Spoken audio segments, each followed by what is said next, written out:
Easy peasy start for us. We grab tier 2 Bancrofts, a health pot, a mana pot, and against this comp, we're gonna need beads to prevent the Nezha ulti, Athena taunts, Heim yeeting us to Nibelheim, all sorts of stuff. So we grab the beads here, and we'll be getting our 1 at level 1.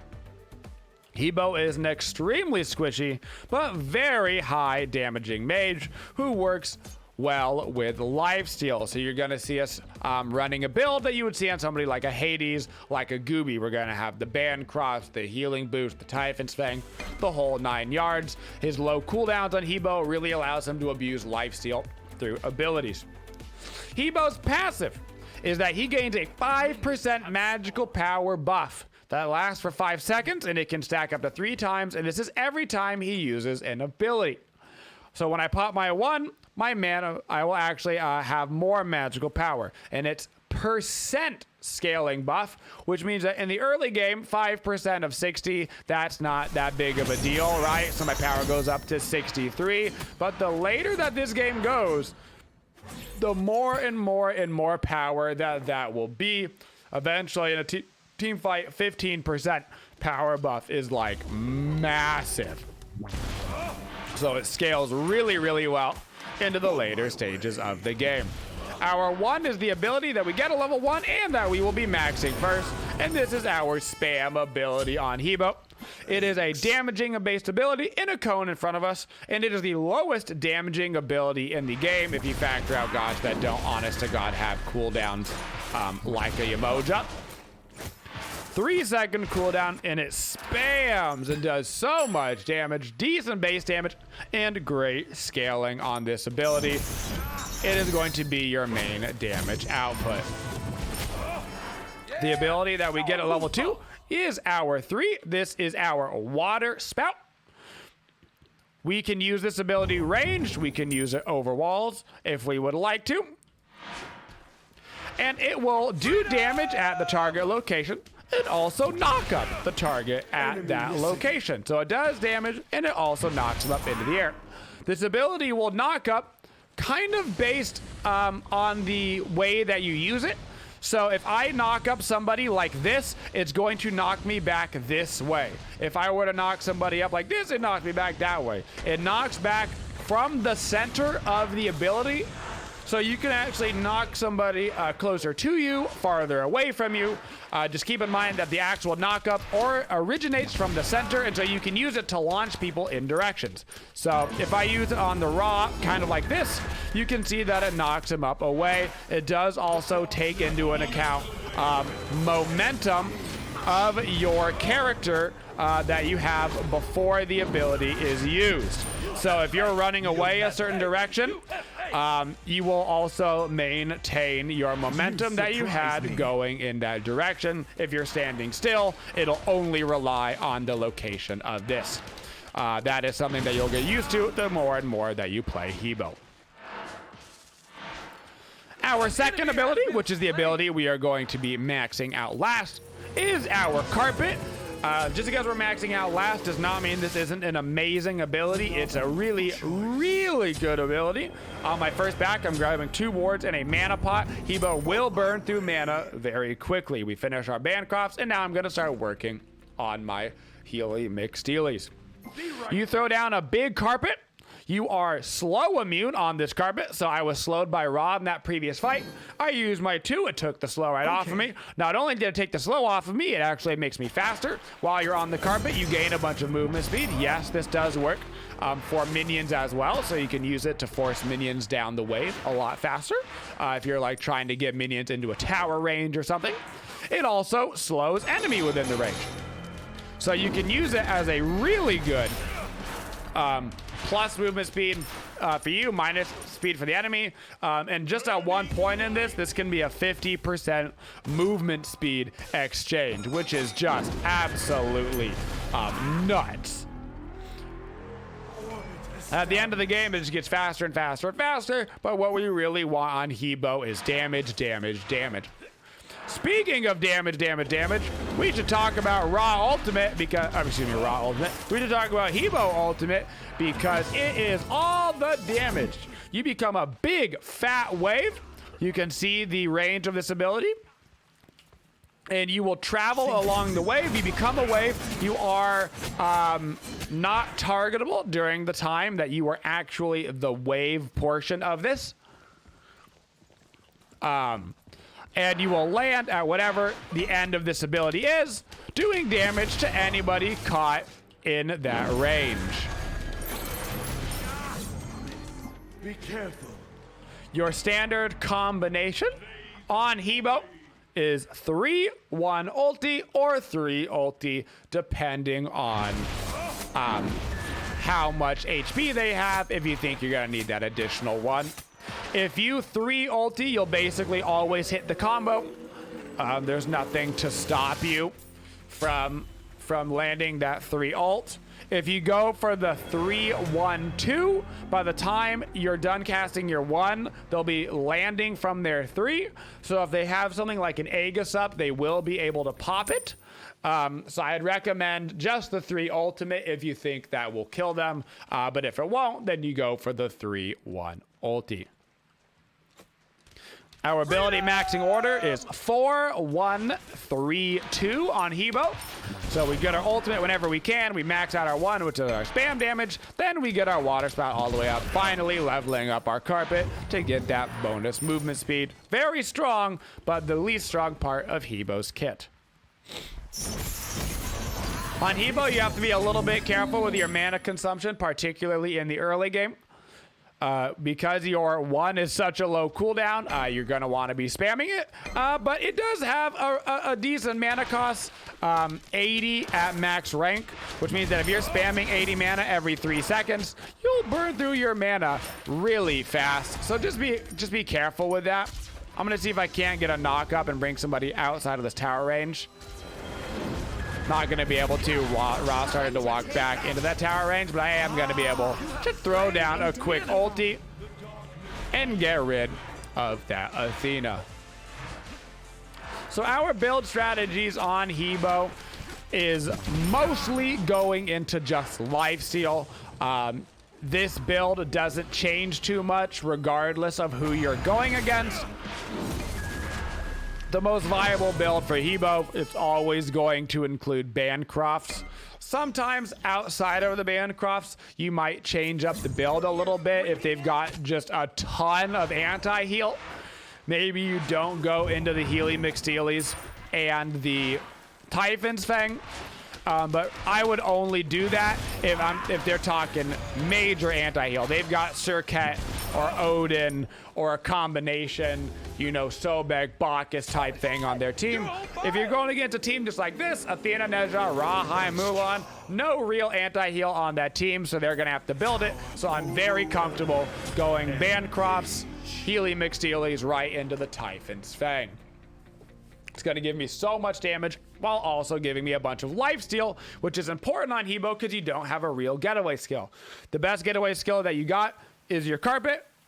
You can also use your ulti as a getaway skill if you absolutely need to. But who wants to use HEBO as a getaway skill? We want to do damage with that. So we're going to try as much as we can. Once we get past those first couple of items on HEBO, it becomes a little bit more situational. But standardly, you're going to be looking into percent pen as well as Spear of the Magus. I like Spear of the Magus a lot on HEBO because of the super low cooldown on his abilities. It usually means you can proc the Magus with your 1 and then basically get the 1 effect with the bonus damage on them because there's such a low cooldown on the ability.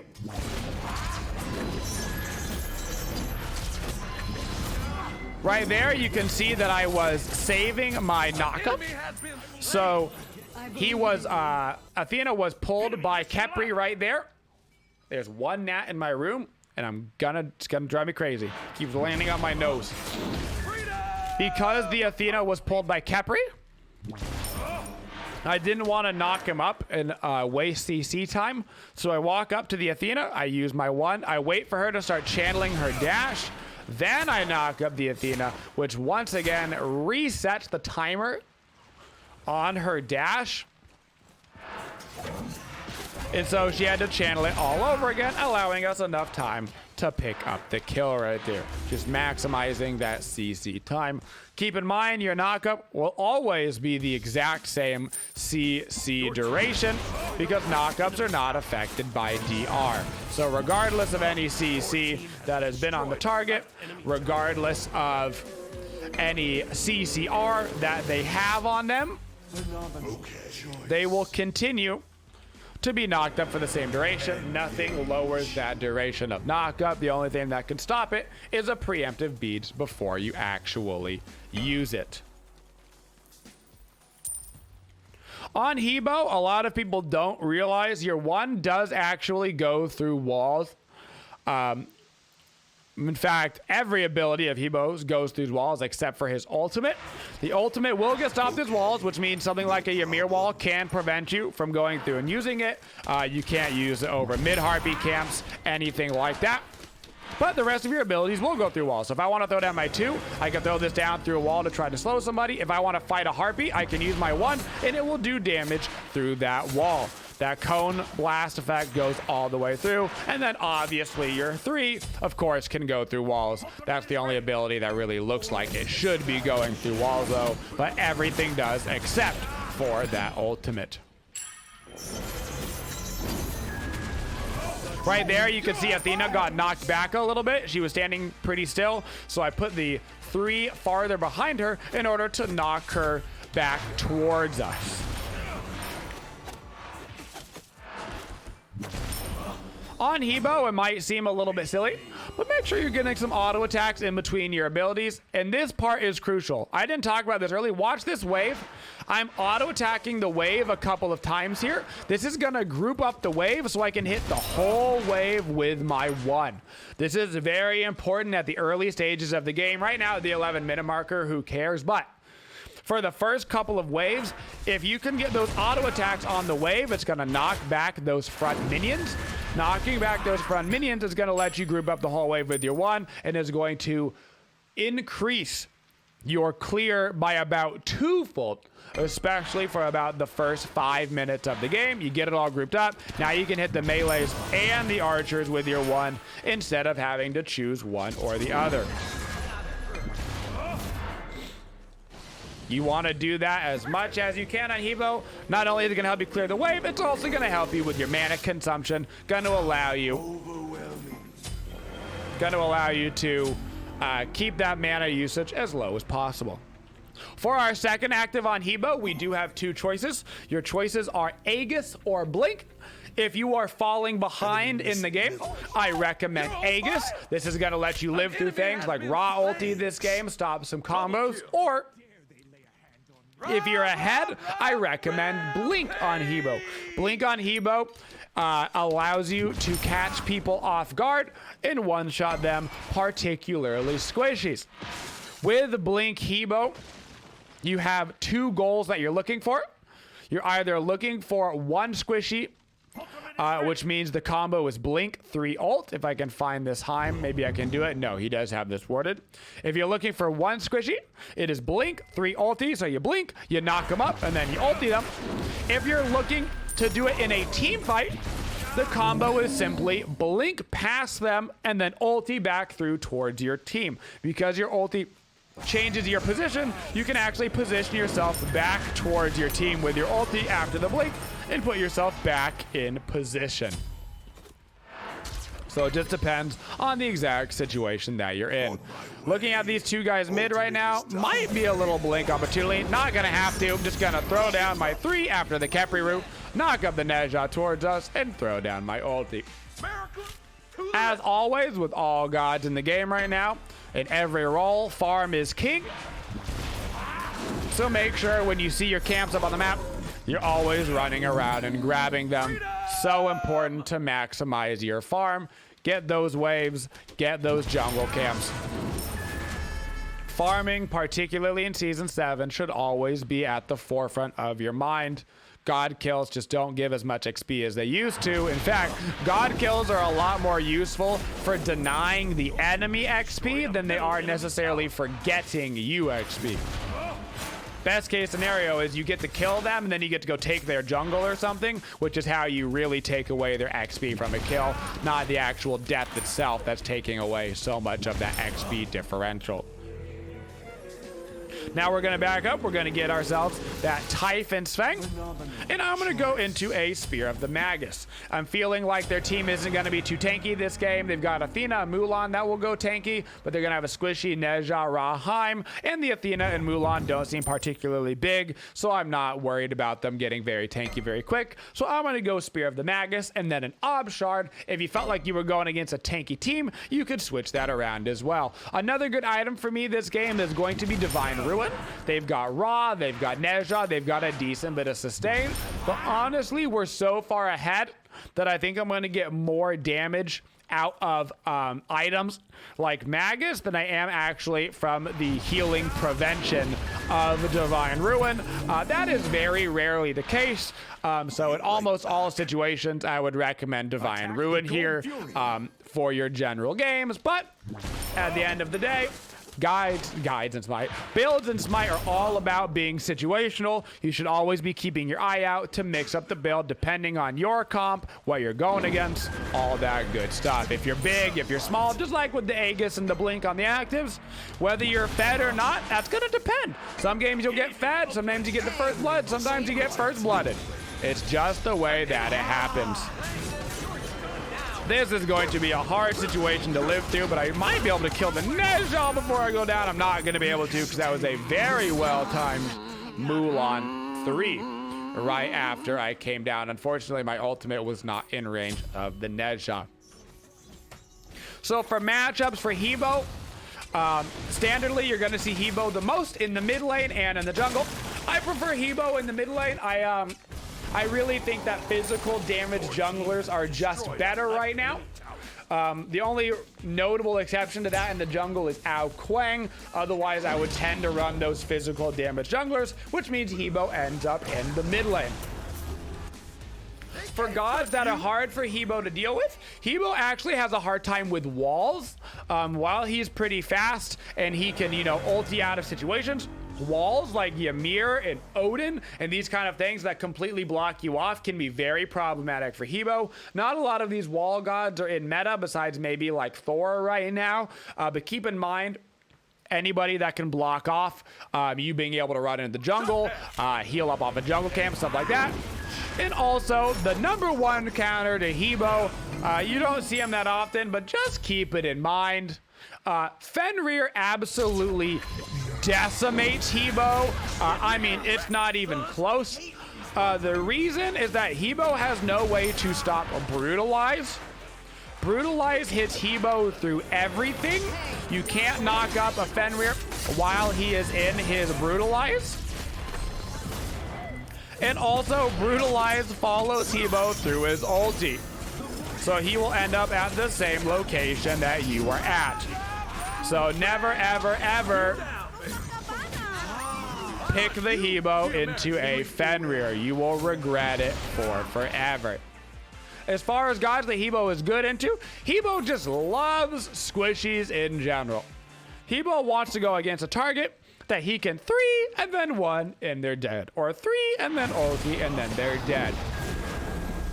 So for other mid laners, Ra is actually a great mid lane for HEBO to go against. If I see him channeling his ulti, I can just use my ulti and kill him before it ever gets to him. I can try to dodge around him. I can knock him up towards me, get a bunch of damage off. If I see Poseidon goes down to ult. Oh darn, I just use my ulti, takes me right out of the Kraken. He takes a bunch of damage, now he's out of position. So he loves going against all general hunters and mages and that kind of stuff. He just wants to go kill him some squishies with his ridiculously high, low cooldown damaging abilities.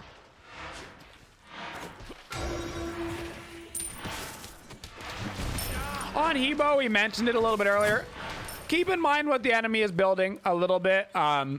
You're going to want to make sure, okay, do I need to go an earlier Ob Shard because they're building a lot of defenses? Do I need a Divine Ruin? Should I be grabbing a Mantle of Discord, depending on the exact comp that they have? Mantle of Discord, of course, great on HEBO, or really any god that is a damaging god that you need one defense item on. Attack fire giant. And also just keep in mind whether or not you should be building more or less lifesteal. Outside of course, just their gods that counter your lifesteal. You know, make sure they're not like immediately building into a Pestilence and a Divine Ruin and a Brawler's Beastick.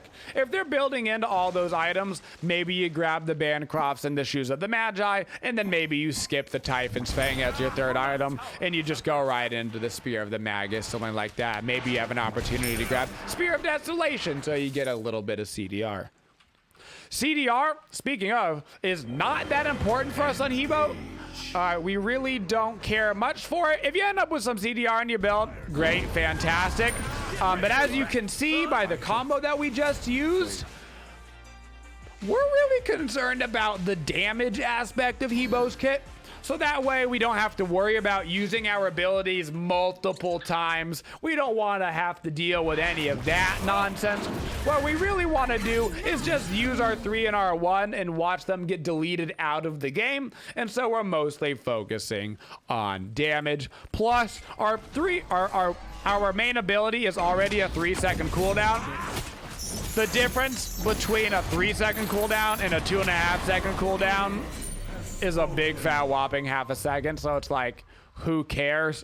Your other abilities, it's a little bit more relevant on, but in general, cooldown is just not that important for HEBO. You'll often end up with 10-20% cooldown, just by the nature of mage items right now, but you should not be focusing on it at all. In our team fights on HEBO, HEBO's a pretty frontline mage. Because his 1 is such short range, he really gotta get all up into the enemy's grill. But do be careful on HEBO. Because your 1 is such short range, people tend to bring themselves out of position. Just because your 1 is such a short range doesn't mean you can't sit back and throw out some nice poke over some walls with your 3. It doesn't mean you can't wait for your team to initiate first. Or if you want to get really crazy with it, I'm going to throw down my 2 to buff up the movement speed of my minions to get them up towards this Phoenix faster. If you want to get really crazy with it, as we mentioned earlier, you can blink in, 3 somebody, and then use your ulti through them to try and get back to your team. That's a great way to be aggressive on HEBO while not necessarily bringing yourself out of position. Speaking of blink 3s, I'm looking for a blink 3 onto the Heim, and we're gonna grab the quick kill from that. We've got Onis in all of these waves, so we should make sure to go grab all of these Phoenixes while clearing out these waves at the same time.